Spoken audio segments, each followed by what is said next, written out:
اللہ اللہ اللہ اللہ اللہ اللہ اللہ اللہ الحمد للہ رب العالمین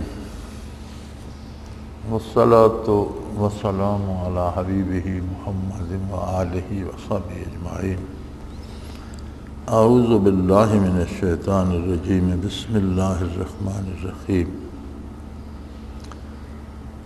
وَلِيَتَلَطَّفْ اصحاب کہف نے جب ایک ساتھی کو بھیجا تو اسے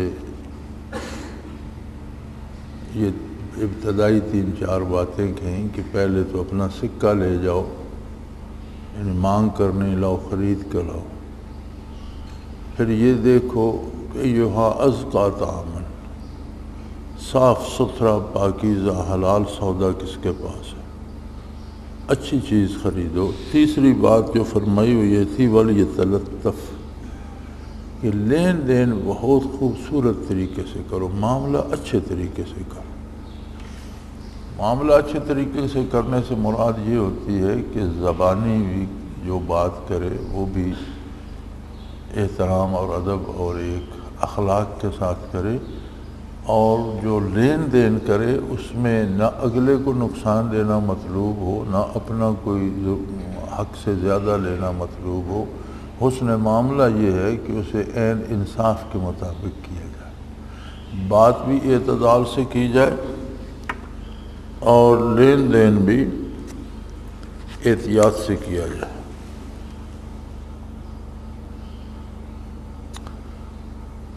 وَلَا يُشْعِرَنَّ بِكُمْ أَحَدًا، آخری چوتھی بات جو انہوں نے فرمائی وہ یہ تھی کہ ایسا نہ ہو کہ وہ مشرک قوم تمہیں پہچان لے اور پھر ہم سب کی مصیبت آ جائے۔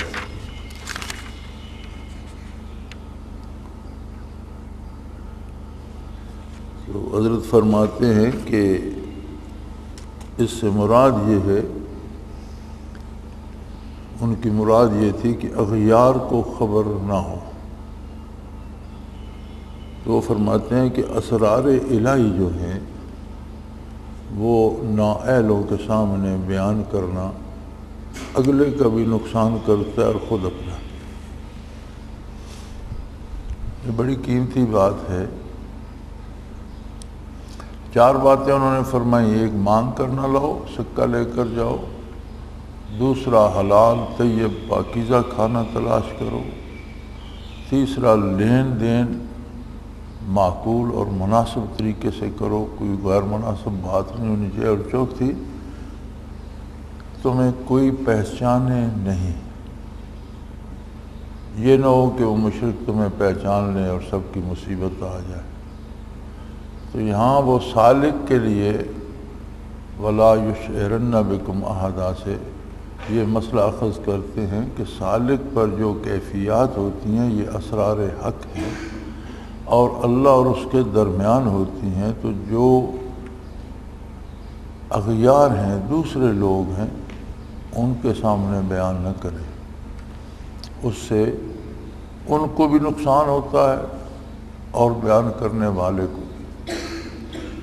سننے والا 2 میں سے ایک مصیبت میں مبتلا ہو جاتا ہے، یا تو انکار کرتا ہے اور حق کا انکار کا اثر اس کے دل پہ پڑتا ہے اور اس کا نقصان ہوتا ہے، یا پھر اسی کو سب کچھ سمجھنے لگ جاتا ہے اور شرک تک میں مبتلا ہو جاتا ہے۔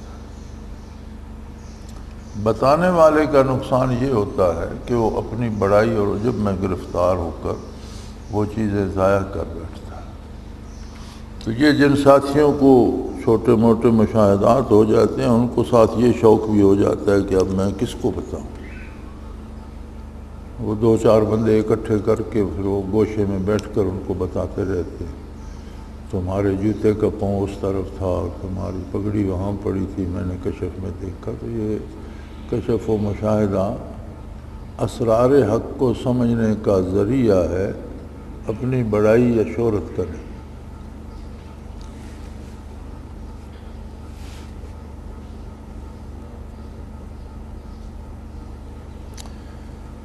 قوله تعالی فقال ابنوا علیہم بنیانا،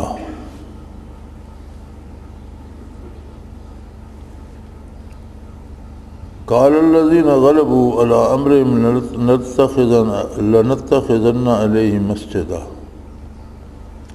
اب یسوع آیت مبارک کے لوگوں نے کہا، جب وہ تو واپس غار میں گئے تو پھر اندر کوئی بندہ جا نہ سکا، وہ باہر نہیں آئے۔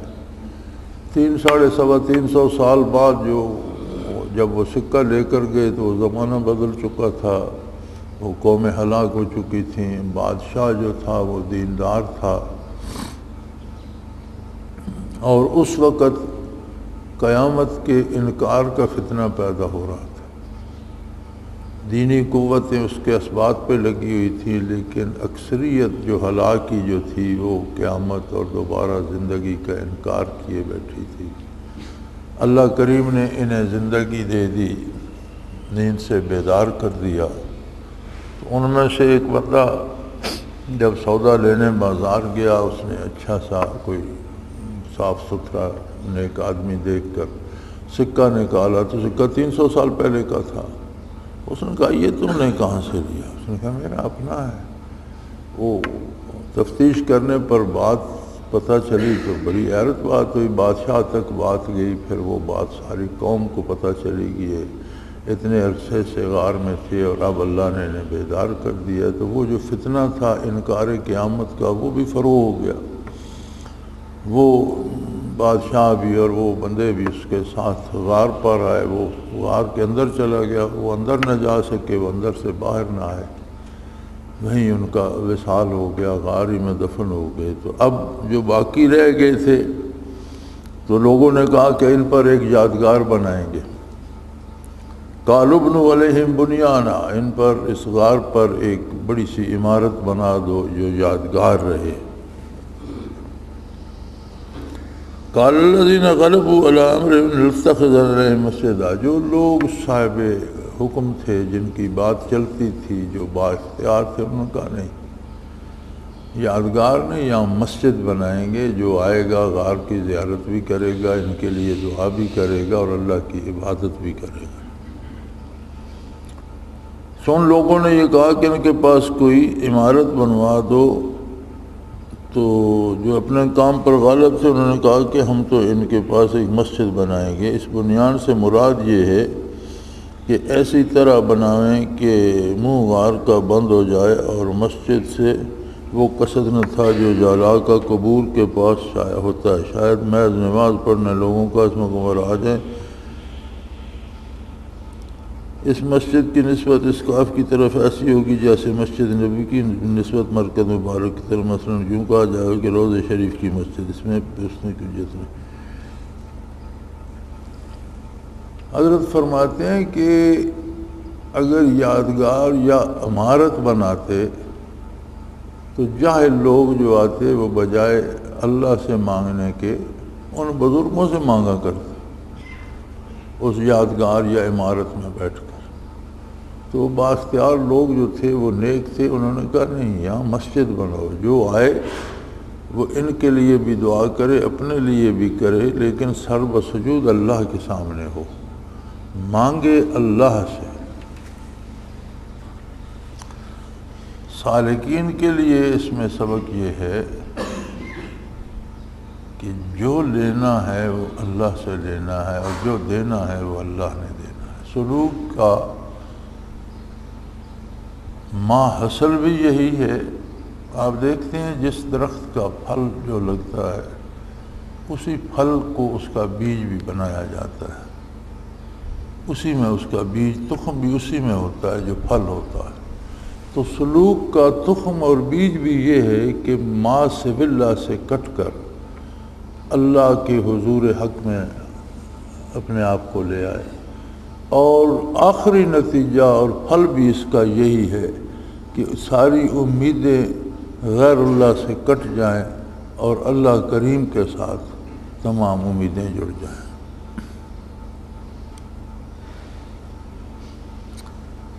ولا تقولن لشيء اني فاعل ذلك غدا الا ان يشاء اللہ، اور آپ کسی کی نسبت یوں نہ فرمایا کیجئے کہ میں اس کو کل کر دوں گا مگر اللہ کے چاہنے کو ملا دیا کیجئے۔ اس میں ارشاد ہے خالص تجرید و تفرید کا،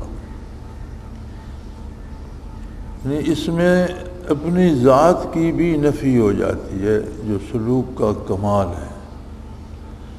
کبھی یہ نہ سمجھے کہ میں یہ کر دوں گا، میں نے دعا کی تو وہ ہو گیا، میں نے تعویذ دیا تو یہ ہو گیا، میں نے دم کر دیا تو وہ ہو گیا، یہ جو میں ہے یہ نہیں ہونی چاہیے، تجرید و تفرید ہونی چاہیے۔ اللہ اکیلا واحد لا شریک ہے، جو کرتا ہے وہ کرتا ہے۔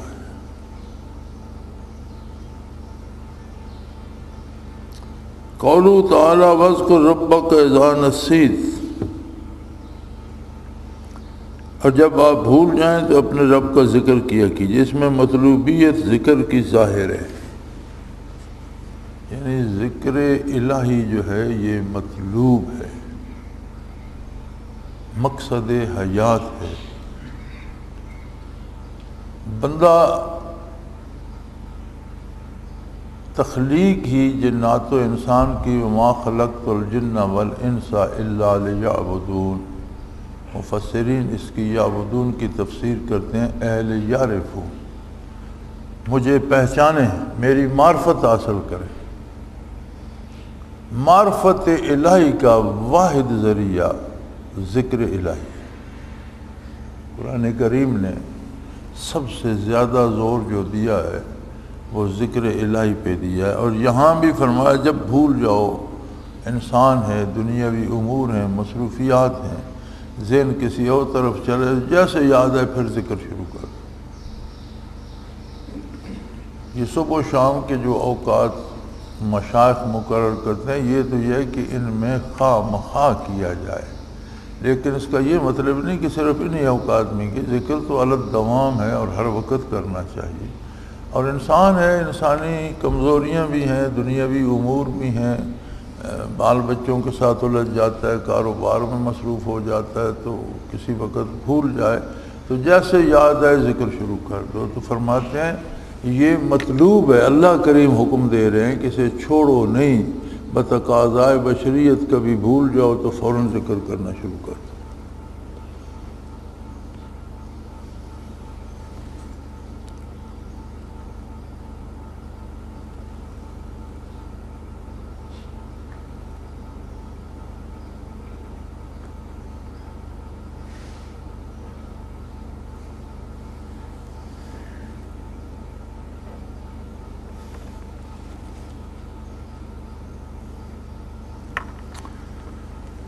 قولہ تعالی ابصر بہ واسمع، وہ کیسا دیکھنے والا اور کیسا کچھ سننے والا ہے، یعنی کیسا کامل بصیر و سمیع ہے۔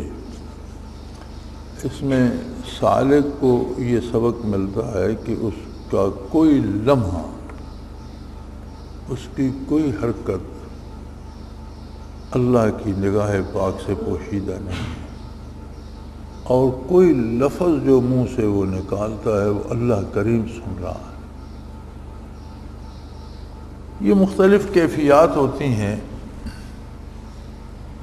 آپ ایک دوست کے ساتھ بات کر سکتے ہیں، لیکن جب وہ کہہ دے کہ یہ بات میں آپ کے والد کو بتاؤں گا تو پھر پسینہ آ جاتا ہے کہ نہیں یار یہ ابا جی کو نہ بتانا۔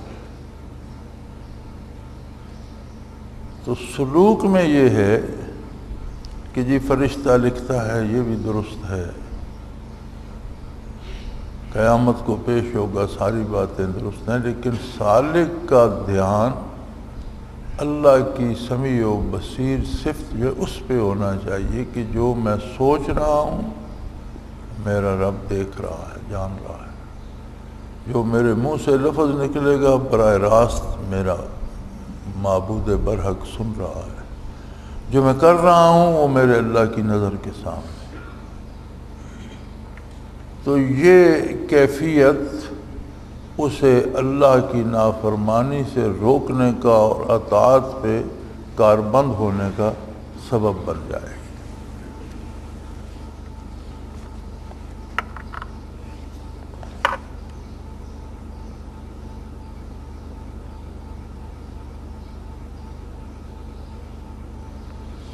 قولہ تعالی ما لہم من دونہ من ولی، ان کا اللہ کے سوا کوئی بھی مددگار نہیں۔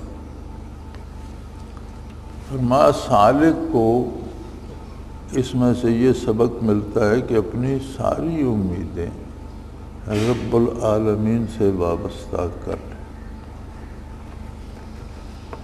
نہ دنیا داروں سے توقع رکھے، نہ حکمرانوں سے توقع رکھے، نہ پیشہ وروں سے توقع رکھے، ساری توقعات، ساری امیدیں ذات باری تعالیٰ سے رکھے۔ یہ حاصل ہے سلوک کا۔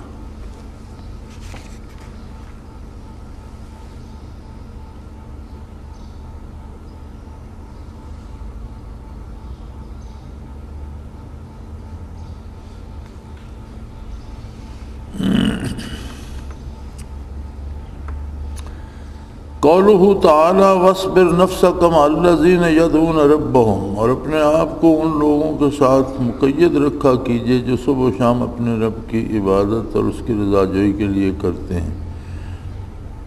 اس میں حکم ہے ان فقراء کی صحبت کا جو اپنے مولا کی خدمت کے لیے انقطاع اختیار کر چکے ہیں۔ گو حضور صلی اللہ علیہ وسلم جو ان سے صحبت رکھتے تھے، اس صحبت کا فائدہ فقراء کو پہنچتا تھا، مگر دوسرے اس صحبت سے خود مستفید ہوں گے کہ یہ فقر ایسی قوم ہے کہ ان کا جلیس، فقراء ایسی قوم ہے کہ ان کا جلیس محروم نہیں رہتا۔ قرآن کریم نے بہت سی جگہوں پر بہت سے لوگوں سے نبی علیہ الصلوۃ والسلام کو الگ رہنے کا مشورہ دیا ہے، اور بار الہی سے، بارگاہ الہی سے ارشاد ہوا ہے کہ ان لوگوں کی دو تین انداز ہیں۔ ایک ہے کہ ان کی پرواہ نہ کیجیے، ایک ہے کہ عارض عنہم، ان سے اعراض کیجیے، انہیں الگ کر دیجیے۔ اب یہ ایک ایسی قوم ہے کہ جس کے لیے حکم دیا جا رہا ہے کہ ان کی صحبت اختیار، وَاصْبِرْ نَفْسَكَ، اپنے آپ کو ان کے ساتھ مقید رکھیے، ترجمہ جو حضرت نے کیا۔ یہ کون لوگ ہیں؟ مَعَ الَّذِينَ يَدْعُونَ رَبَّهُمْ، وہ لوگ جو اپنے رب کو پکار رہے ہیں، جو اپنے رب کا ذکر کر رہے ہیں، جو اپنے رب کو یاد کر رہے ہیں، ان کے ساتھ رہا کیجیے۔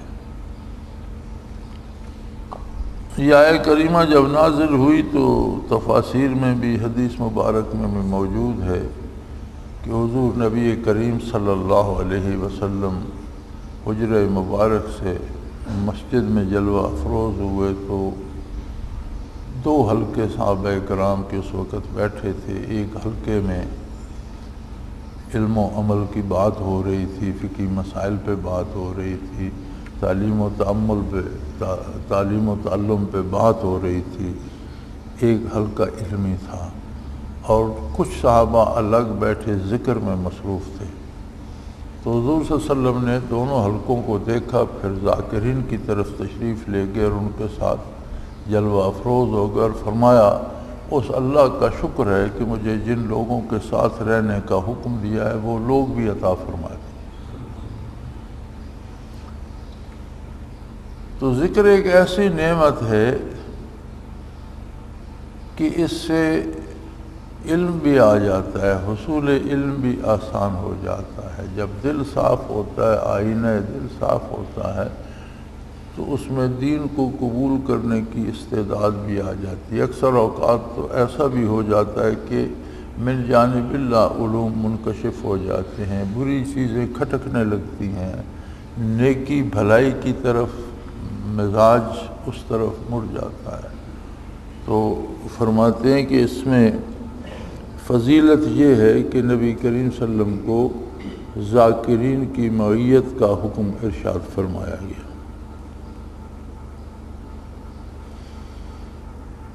وَلَا تَعْدُ عَيْنَاكَ عَنْهُمْ، آپ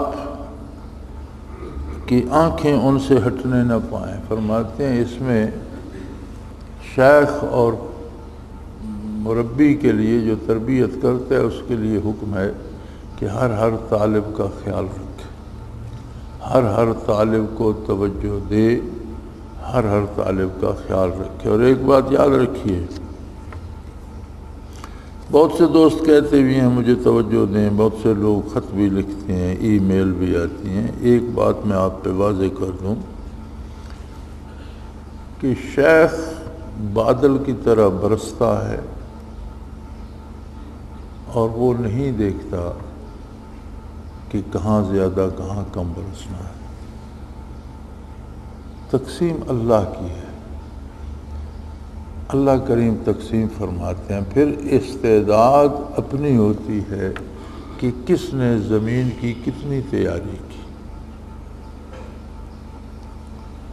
تو یہ وہم کرنا کہ مجھ پہ توجہ کم ہے، یہ درست نہیں ہے۔ حضرت رحمۃ اللہ علیہ فرمایا کرتے تھے کہ اگر میرے بس میں ہوتا تو میں کسی اور کو مراقبات کراتا، جس کو میں کرانا چاہتا ہوں اس کو ہوتے نہیں، جس کو مجھے خیال بھی نہیں ہوتا وہ آتا ہے، ذکر میں بیٹھتا ہے، اس کو مراقبات ہو جاتی ہے۔ تو شیخ جب توجہ کرتا ہے، القاء کرتا ہے، تو وہ یہ تمیز نہیں کرتا کہ اس میں کون کون ہے، وہ یہ دیکھتا ہے کہ کہاں کہاں کتنے طالب ہیں اور سب پر ایک جیسی توجہ جائے۔ نتائج اس لیے مختلف مرتب ہوتے ہیں کہ ہماری جو وصول کرنے کی استعداد ہوتی ہے وہ مختلف ہوتی ہے، ہم جو اپنی کھیتی تیار کرتے ہیں وہ مختلف ہوتی ہے۔ ایک بندہ زیادہ محنت کرتا ہے، زیادہ صفائی کرتا ہے، اسے زیادہ فائدہ ہوتا ہے۔ ایک بندہ مجاہدہ کم کرتا ہے تو اسے صرف آپ کھیتی میں ہل نہ چلائیں، کھاد بیج نہ ڈالیں، صرف بارش سے تو کچھ نہیں ہوگا۔ تو جتنی تاکید مرید شیخ کو کرتے ہیں اتنی چاہیے وہ انہیں کہ وہ اپنے آپ کو کریں اور اپنی تیاری مکمل کریں، اور اس بات پہ یقین رکھیں کہ شیخ کبھی بخیل نہیں ہوتا۔ وہ جب توجہ کرتا ہے تو سب پہ یکساں توجہ۔ بعض لوگوں کو ایک عجیب وہم ہوتا ہے کہ اس سرے سے اٹھ کر اس پر آ کر بیٹھیں گے، دور سے آ کر نزدیک، یہ کوئی فرق نہیں پڑتا۔ آپ لوگ تو اب ہم یہاں ذکر کرتے ہیں، آپ تو اس مسجد میں بیٹھے تھے، جو روئے زمین پر آپ کے ساتھ ذکر کر رہے ہوتے ہیں ان کا کیا ہوگا؟ اس وقت جو رات کا ہمارا 9 سے 10 کا ذکر ہوتا ہے وہ تقریباً سارا بین الاقوامی ہوتا ہے، پوری دنیا پہ لوگ آسٹریلیا سے لے کر امریکہ کی مغربی سرحدوں تک اور افریقہ سے چائنا تک اس میں لوگ شامل ہوتے ہیں۔ تو وہ کس کے قریب بیٹھے؟ برکات و انوارات الہی ہیں، ہر جگہ پہنچتے ہیں، ہر ایک کی قبول کرنے کی استعداد اپنی ہے۔ ایک فرق ہوتا ہے دور اور نزدیک میں۔ ایک بندہ اس نے دور بیٹھ کر شہر سے باہر یا ملک سے باہر اس نے ذکر کر لیا، تو جو بندہ سامنے آ گیا مجلس میں بیٹھ گیا اس کی کوئی کیفیت اور ہو جاتی ہے فطری طور پر کہ اس کے حواس ظاہری بھی متوجہ ادھر ہو جاتے ہیں۔ یہ کیفیت دور بیٹھ کے نہیں ہوتی۔ اس لیے صوفیاء کہتے ہیں کہ سگے حضوری بے از ملک دوری، کہ پاس رہنے والا کتا دور رہنے والے فرشتے سے زیادہ فائدہ اٹھا لیتا ہے۔ اس کی وجہ یہ نہیں ہوتی کہ پاس پر شیخ زیادہ توجہ کرتا ہے اور دور پر کم، وجہ یہ ہوتی ہے کہ پاس رہنے والا فطری طور پر اس کے حواس ظاہری بھی اس طرف متوجہ ہو جاتے ہیں تو دل اور زیادہ متوجہ ہو جاتا ہے۔ جو دور ہے اس کو جتنی دیر ذکر ہوتا رہا اتنی دیر تو متوجہ رہا، ذکر ختم ہوا دعا مانگ کے چلا گیا، اپنے امور میں مصروف ہو گیا۔ یہ فرق ہو گیا۔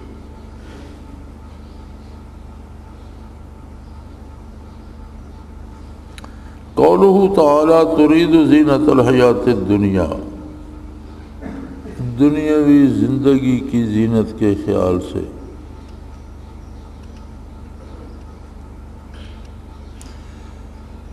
فرماتے ہیں مذمت ہے اخیار کی طرف میل اور تواضع کرنے کی، دنیا دار کی خوشامد کرنے کی مذمت کی گئی ہے کہ جو ملنا ہے بارگاہ الہی سے ملنا ہے، کسی بڑے کسی امیر کسی حکمران نے کسی کو کچھ نہیں دینا۔ اور یہ سلوک و تصوف تو ایک بہت قیمتی چیز ہے۔ عام زندگی میں بھی آپ تجربہ کر لیجئے، جس کے پاس جتنی دولت ہوتی ہے وہ اتنا ہی اس دولت کے فدا بھی ہوتا ہے، دوسرے کو دھیلا بھی نہیں دیتا۔ تو دنیا دار کے پیچھے اس لالچ سے کہ مجھے کوئی فائدہ ہوگا، یہ جانا فضول ہے۔ غریب آدمی امیر کے در پہ پڑ رہے تو وہ الٹا اس سے اپنی خدمت لیتا ہے، اسے دیتا کچھ نہیں۔ تو سالک کو ساری توقعات رب العالمین سے رکھنی چاہیے، دنیا داروں سے نہیں۔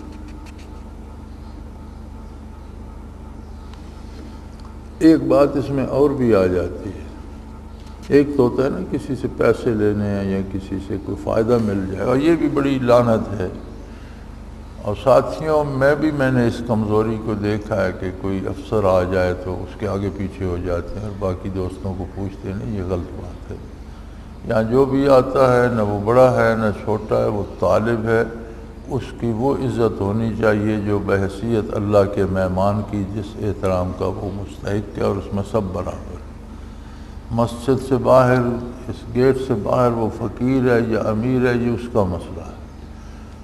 اس دروازے سے اندر آیا تو وہ اللہ کا مہمان ہے، اس کا احترام، اس سے اخلاق سے پیش آنا اور اسے طریقہ بتانا، تربیت کرنا، توجہ دینا، یہ ہماری ذمہ داری ہے۔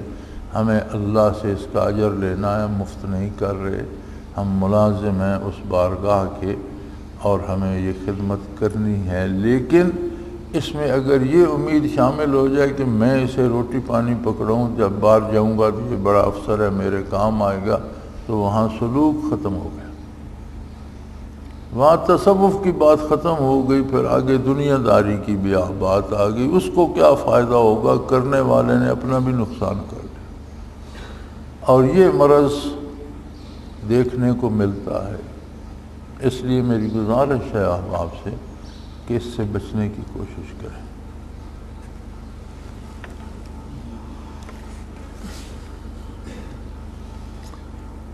اگلا ارشاد عالی ہے، وَقَوْلُهُ تَعَالَى وَلَا تُطِعْ مَنْ أَغْفَلْنَا قَلْبَهُ عَنْ ذِكْرِنَا۔ ارشاد ہو رہا ہے حضور نبی کریم صلی اللہ علیہ وسلم کو کہ ایسے شخص کا کہنا نہ مانیے جس کے قلب کو ہم نے اپنی یاد سے غافل کر رکھا ہے اور وہ اپنے نفس کی خواہش پہ چلتا ہے اور اس کا حال حد سے گزر گیا۔ اب آپ دیکھیے کہ جس کا قلب ذاکر نہیں ہے، اس کی بات ماننے سے نبی کریم صلی اللہ علیہ وسلم کو منع فرمایا جا رہا۔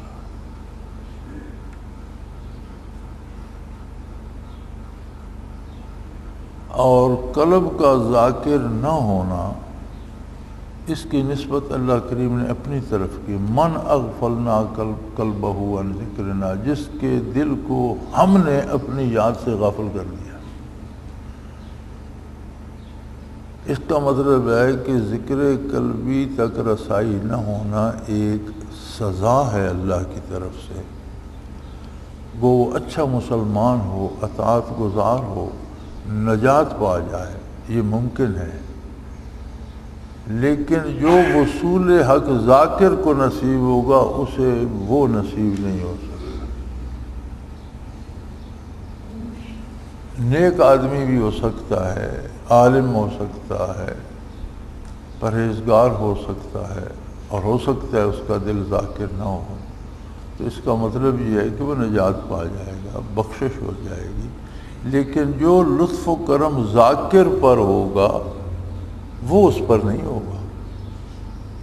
تو اس لیے یہاں جو دل ذاکر نہیں ہے اس کی نسبت اپنی طرف فرمائی ہے کہ ہم نے اس کے دل کو اپنی یاد سے غافل کر دیا۔ اس کا مطلب ہے یہ بھی ہماری کسی خطا کا اثر ہے کہ ہمیں ذکر قلبی نصیب نہیں ہوتا۔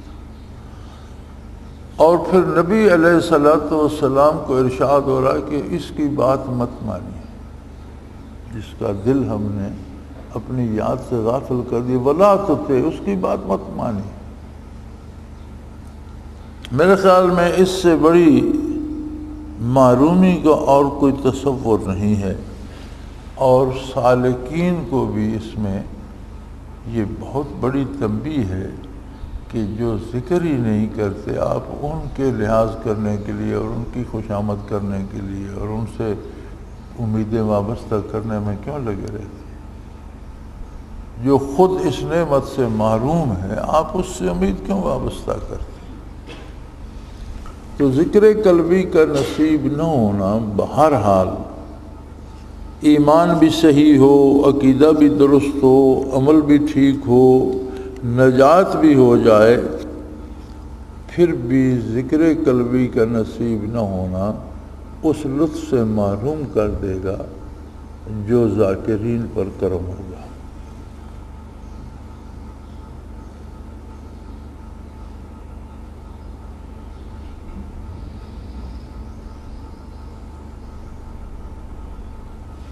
قولہ تعالی وَاضْرِبْ لَهُم مَّثَلَ الرَّجُلَيْنِ، آپ ان کے لیے ان دو شخصوں کا حال بیان کیجئے۔ فرماتے ہیں اس میں اللہ پر توکل کرنے والے اہل اللہ کو حوصلہ دیا گیا ہے اور دنیا داروں کو تنبیہ کی گئی ہے کہ اسباب ظاہری بے شک انسان کو نظر نہ آئے۔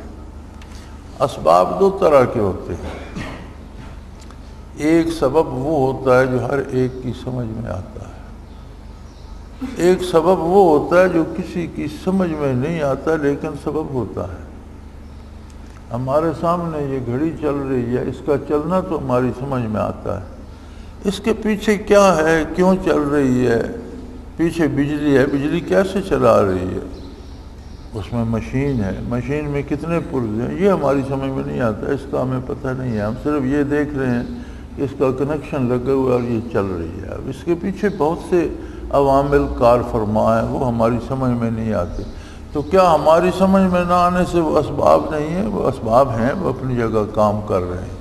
تو فرمایا یہ جو دنیا دار ہیں جن کی سمجھ میں متوکلین کا شیوہ نہیں آتا کہ یہ کس طرح اللہ پر بھروسہ کر کے بیٹھے، یہ کام تو نہیں ہو سکتا، انہیں یہ سمجھنا چاہیے کہ وہ قادر ہے، اسباب بھی اس کی مخلوق ہیں، اس کے حکم کے منتظر ہیں، جس کا جو کام چاہے جب چاہے کر دے، خود بخود سبب بھی ایسے سبب بھی بن جاتے ہیں جو سامنے آ جاتے ہیں، ایسے اسباب بھی ہوتے ہیں جو نظر نہیں آتے۔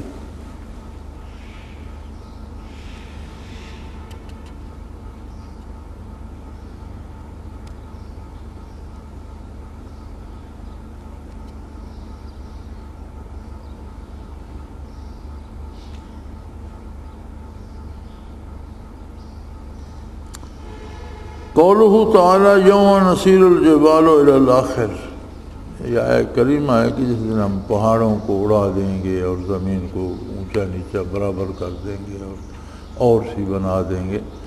تو فرماتے ہیں کہ اللہ کریم نے اپنی عظمت، جبرور اور قدرت کاملہ کا اظہار فرمایا ہے، اور مراد اس سے یہ ہے کہ بندے کو اس وقت کے لیے تیاری کرنی چاہیے، اور بالخصوص سالک کو یاد رکھنا چاہیے کہ قیامت قائم ہونی ہے اور بہت بڑا حادثہ ہونا ہے، تو اپنی محنت حصول رضائے باری کے لیے کرے، نہ کہ ذاتی شہرت کے لیے یا قیامت سے پہلے خرچ کرنے کے لیے نہیں، اس وقت کو سامنے رکھ کر کرے۔ وَإِذْ قَالَ مُوسَىٰ لِفَتَاهُ لَا أَبْرَحُ حَتَّىٰ أَبْلُغَ مَجْمَعَ الْبَحْرَيْنِ وَأَمْضِيَ حُقُبًا۔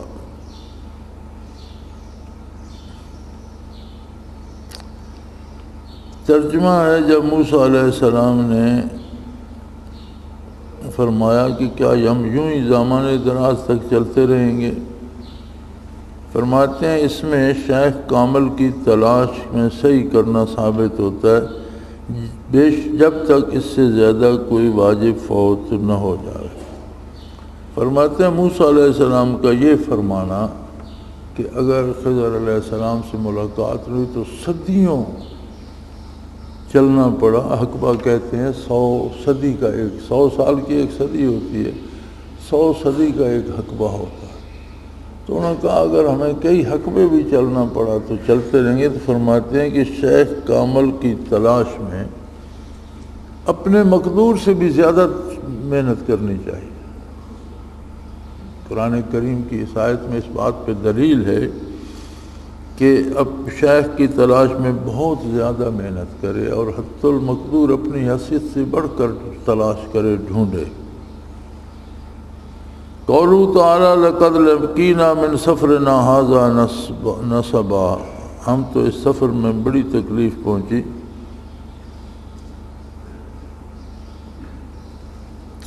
فرماتے ہیں یہ اس پر دلیل ہے کہ اپنی حالت مرض وغیرہ کا اظہار منافی کمال نہیں، یعنی یہ منافی کمال نہیں کہ بندہ بیمار ہو جائے یا تھک جائے یا کمزور ہو جائے یا کسی کے سامنے علاج کے لیے اپنا مرض بیان کرے، تو یہ کمال کے منافی نہیں ہے۔ موسیٰ علیہ السلام اولی العزم رسول تھے، اور تھک گئے تو انہوں نے بھی شکایت کی کہ لقد لقینا من سفرنا ھذا نصبا، اس سفر نے ہمیں بہت تھکا دیا۔ حضرت رحمۃ اللہ تعالیٰ علیہ یہاں ایک اور نقطہ بیان فرمایا کرتے تھے جو یہاں اس کتاب میں نہیں ہے۔ حضرت فرماتے تھے کہ جب تک خضر علیہ السلام کی تلاش میں چلتے رہے تو جانے کتنا سفر کر کے گئے، کوئی تھکاوٹ محسوس نہیں۔ اب ہوا یہ کہ جہاں خضر علیہ السلام تشریف فرما تھے وہاں پہنچے تو ان کے پاس نشانی یہ تھی کہ ایک تلی ہوئی مچھلی لوط علیہ السلام ساتھ تھے، لوط کا یوشع علیہ السلام ساتھ تھے، تو ان کے پاس ایک تلی ہوئی مچھلی تھی۔ اب نشانی ان کے پاس یہ تھی کہ وہ مچھلی سمندر میں گر جائے گی اور اندر چلی جائے گی، جہاں وہ مچھلی جائے گی راستہ بنتا جائے گا، آپ بھی پیچھے تشریف لے جائیے، خضر علیہ السلام سے ملاقات ہو جائے گی۔ تو ایک چٹان پر سے گزرے، نیچے سمندر تھا، وہ مچھلی ان کے ہاتھ سے نکل کر سمندر میں گر گئی، اور جہاں سے سمندر میں وہ زندہ بھی ہو گئی، اور جدھر چلتی گئی پانی ہٹتا گیا، راستہ بنتا گیا۔ اب انہیں موسیٰ علیہ السلام سے ذکر کرنا یاد نہ رہا، چلتے آگے نکل گئے۔ تو موسیٰ علیہ السلام نے کہا یار آج تو اس سفر نے تھکا دیا ہے، تمہارے پاس ایک مچھلی تھی بھونی ہوئی، تو وہ لاؤ کھائیں اور دمہ لے لیں۔ اس وقت انہوں نے عرض کیا کہ حضرت مجھے تو ما انسانی ہو الا الشیطان ان اذکرہ، مجھے تو شیطان نے آپ سے ذکر کرنا ہی بھلا دیا، وہ مچھلی تو میرے ہاتھ سے چھوٹ کر پانی میں گر گئی تھی اور وہ زندہ ہو گئی، اور جدھر پانی میں گئی بڑی عجیب بات ہے کہ ایک راستہ بنتا گیا۔ تو انہوں نے فرمایا ذالک ما کنا نبغی، یہی وہی تو جگہ تھی جسے ہم تلاش کر رہے تھے۔ فارتد علی آثارہما قصصا، تو باتیں کرتے ہوئے واپس الٹے قدموں اس جگہ کی طرف چل پڑے۔ تو حضرت فرماتے ہیں کہ جب تک انسان شیخ کامل کی طلب میں خلوص سے رہتا ہے تھکتا نہیں ہے، جب وہ اس مقام سے آگے نکل گئے تو تھک گئے، حالانکہ پیچھے سے کتنا لمبا چل کر گئے تھے تو تھکاوٹ کی شکایت نہیں کی، لیکن جب منزل سے ادھر ادھر ہو گئے تو پھر وہ جو مغلوبیت تھی انسانی وہ آ گئی اور تھکاوٹ آ گئی۔ تو حضرت فرمایا کرتے تھے کہ شیخ سے آگے نکل جانا بھی تھکا دیتا ہے، اطاعت اور پیروی میں رہنا اس میں تھکاوٹ نہیں آتی۔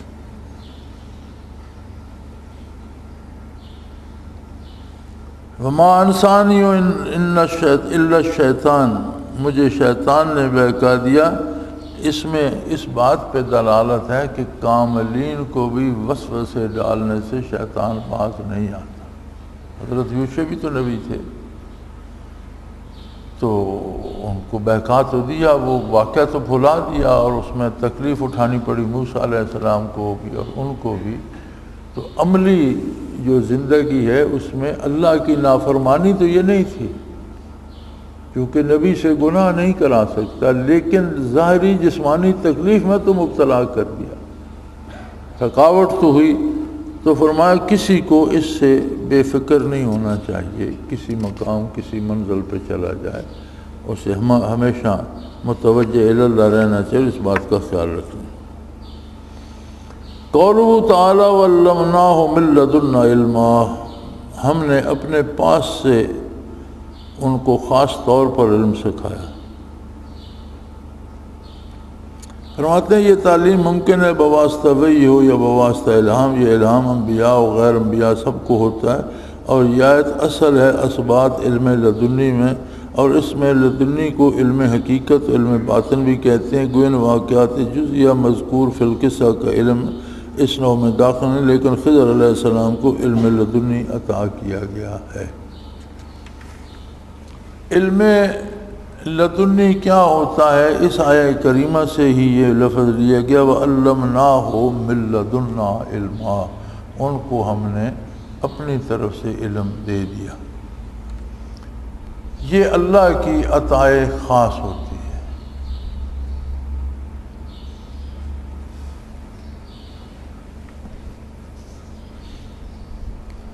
میں اگلے دن ایک مشاعرہ سن رہا تھا، نعتیہ مشاعرہ تھا، اور اس میں ایک شعر کسی شاعر نے کہا، وہ مجھے یاد رہ گیا۔ اچھا شعر ہو یاد رہ جاتا ہے کہ یہ ایک معجزہ تھا دنیا کو دکھانے کے لیے، یہ ایک معجزہ تھا دنیا کو دکھانے کے لیے۔ آپ امی تھے، آئے تھے پڑھانے کے لیے، یعنی یہ ایک معجزہ تھا دنیا کو دکھانے کے لیے کہ آپ امی تھے صلی اللہ علیہ وسلم، آپ امی تھے، آئے تھے پڑھانے کے لیے۔ یہ علم لدنی ہوتا ہے کہ کسی سکول، کسی مدرسے، کسی فرد، کسی استاد سے آقا نامدار صلی اللہ علیہ وسلم نے ایک حرف نہیں سیکھا، لیکن دنیا آج تک آپ سے سیکھتی جا رہی ہے اور قیامت تک سیکھتی چلی جائے گی۔ انسانی زندگی کا کون سا موضوع ہے جس پر حضور نے رہنمائی نہیں فرمائی؟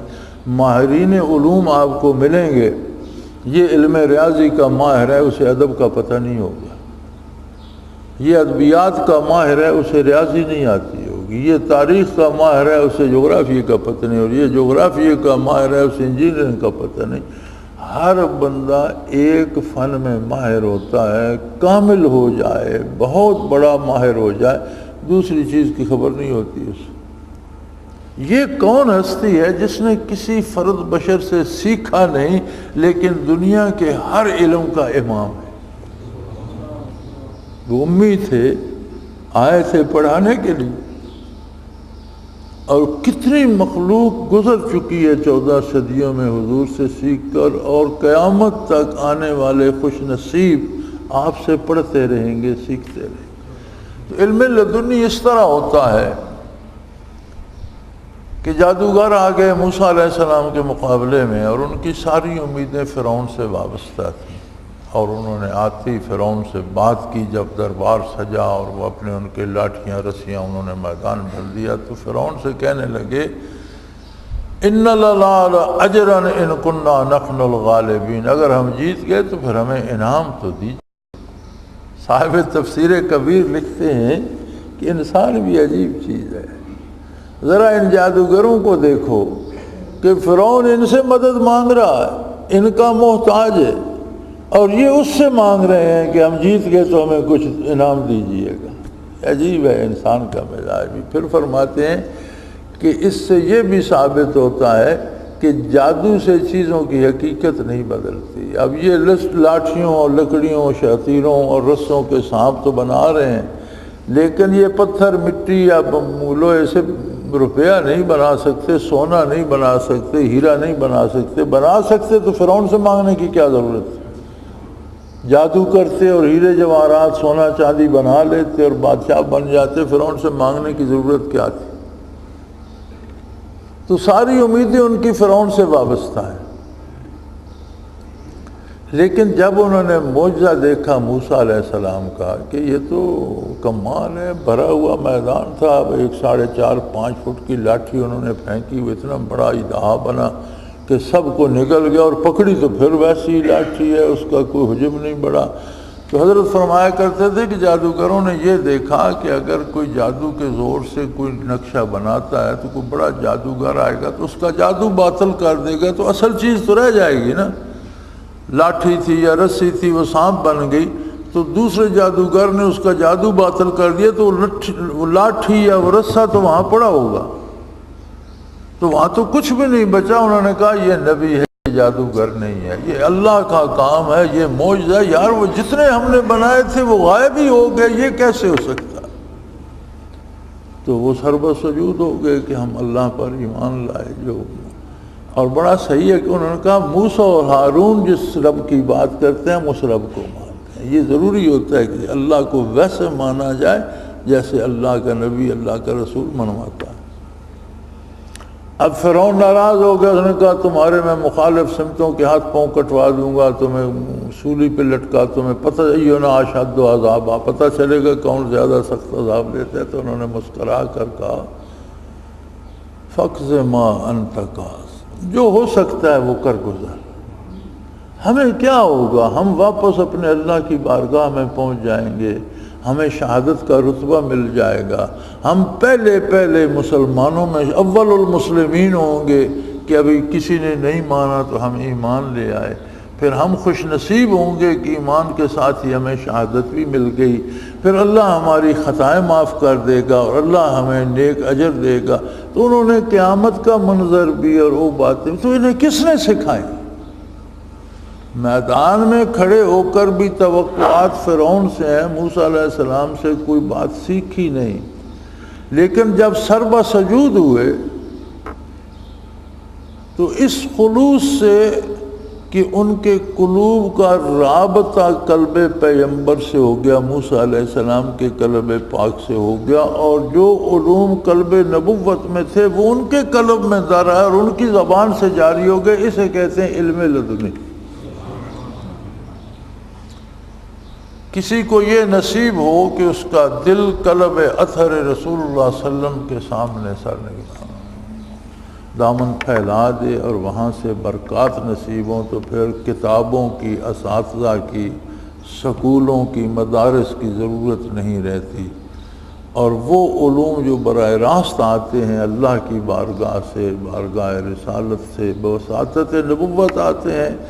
نبی کے بغیر کوئی بندہ براہ راست اللہ کا کرم وصول نہیں کرتا، نبی مخلوق اور اس کی ذات میں واسطہ ہوتا ہے. تو وہ برکات جو قلوب سے قلوب میں آ جاتی ہیں انہیں علم لدنی کہتے ہیں. اور فرماتے ہیں وَعَلَّمْنَاهُ مِن لَدُنَّا عِلْمًا، ہم نے خضر علیہ السلام کو اپنی طرف سے علم عطا کیا تھا. حضرت خضر بنی اسرائیل کے اولیاء میں سے ہیں اور حضرت کی تحقیق کے مطابق اپنے زمانے کے کتب مدار تھے. تو بعض ارواح مرنے کے بعد ملا الاعلیٰ کی شکل اختیار کر جاتی ہے. بعض خوش نصیب ارواح کو بعد از وصال ان فرشتوں میں شامل کر دیا جاتا ہے جنہیں ملا الاعلیٰ کہتے ہیں، جو اللہ کی تقدیر کو نافذ کرنے کا کام کرتے ہیں.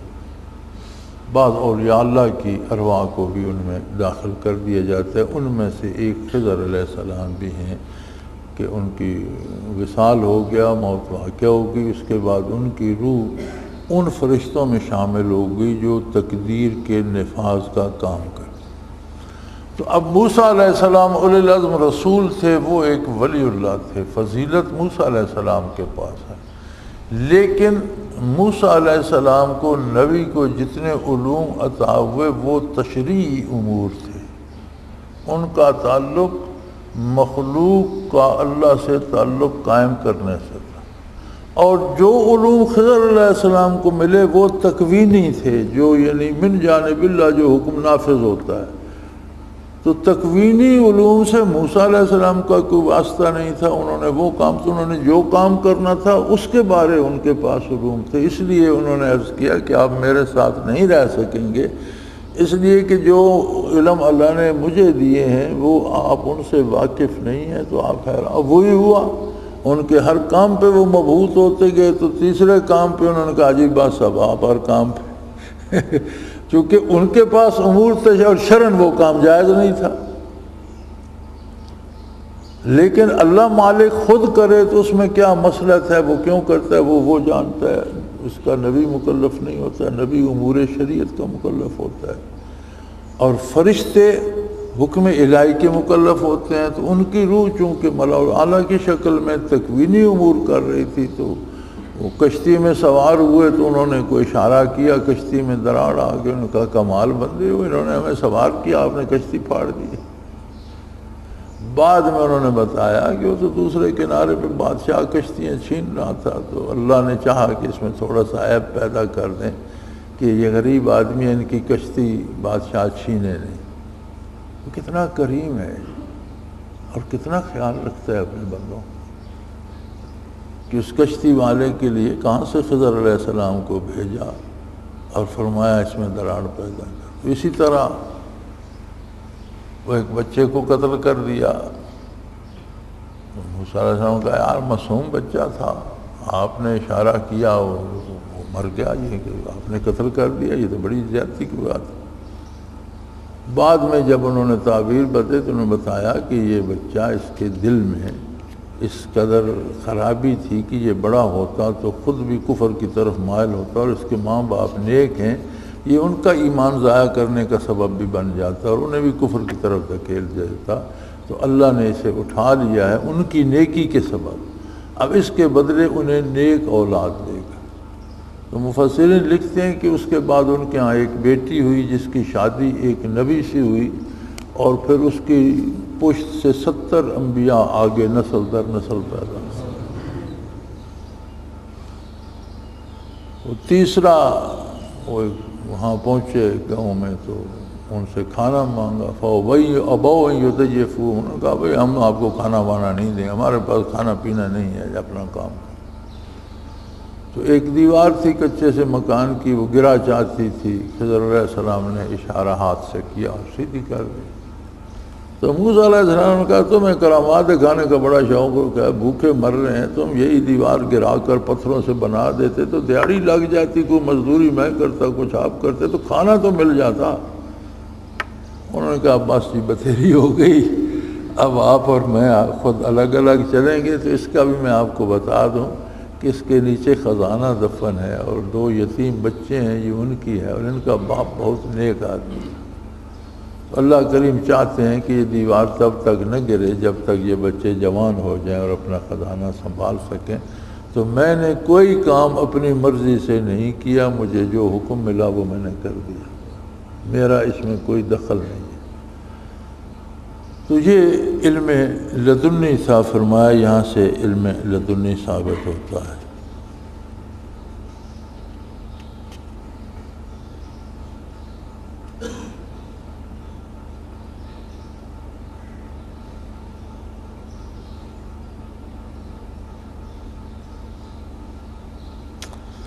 قولہ تعالی قال لہ موسیٰ هل اتبعک الی الآخر، موسیٰ علیہ السلام نے فرمایا خضر علیہ السلام سے کہ میں آپ کے ساتھ رہ سکتا ہوں اس شرط پر کہ جو علم مفید آپ کو سکھایا گیا وہ مجھے بھی سکھا دیں۔